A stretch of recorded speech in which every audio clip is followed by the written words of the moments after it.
Parsons called it tasteless. Marc Gasol strongly denounced it. The booing stopped, but Parsons' rebuttal came Saturday night. With an offensive barrage the short-handed Rockets could not match, Parsons changed the boost to a singing tribute of Chandler Parsons, and put a charge into the Grizzlies' 103-89 blowout of the Rockets. With the Rockets scoring their fewest points ever under Mike D'Antoni, one fewer than they put up on Monday, the Grizzlies had little difficulty blowing the game open.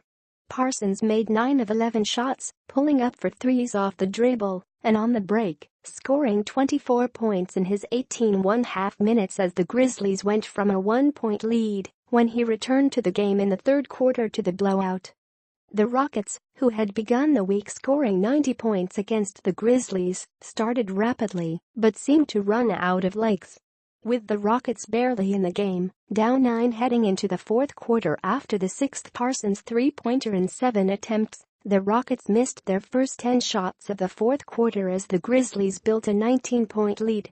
The defense that had been strong at times in the second half soon fell apart too, as the demands of playing 4 games in 6 nights, while shorthanded, seemed clear. Though the Rockets got forward Trevor Ariza back from his sprained left foot much sooner than they expected, Eric Gordon had become indispensable as a shooter next to James Harden and as the go-to scorer for the second unit.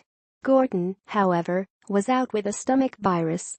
Harden had been sensational in the first quarter, scoring 10 points with 6 assists and no turnovers.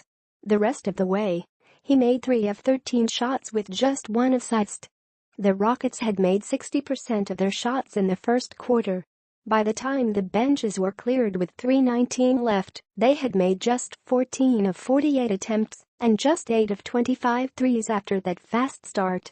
The Rockets had shot so well early, they led by 10 and displayed no signs of being road-weary against the team that began their stretch of 4 games in 6 nights with a loss in Houston. The Rockets had made just 41.6% of their shots on Monday. On Saturday, they opened the game making 12 of 20 shots in a 32-point first quarter, including 5 of 11 threes with just 2 turnovers. The Grizzlies made a run, reducing the lead to 2 heading into the second quarter. But the greater test of the Rockets' offense would come when Harden took a seat.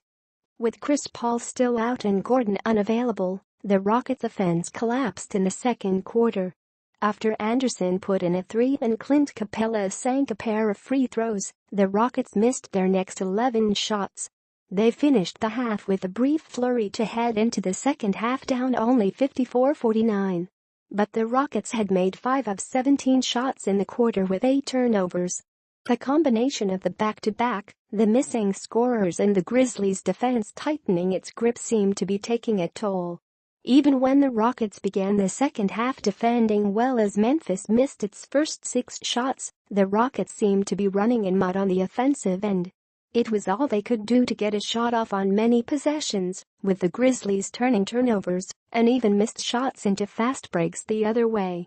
That was enough to put the Grizzlies back in front until Parsons could return to turn the game into his own personal 3-point contest with the Rockets powerless to stop him and without the offense to keep pace.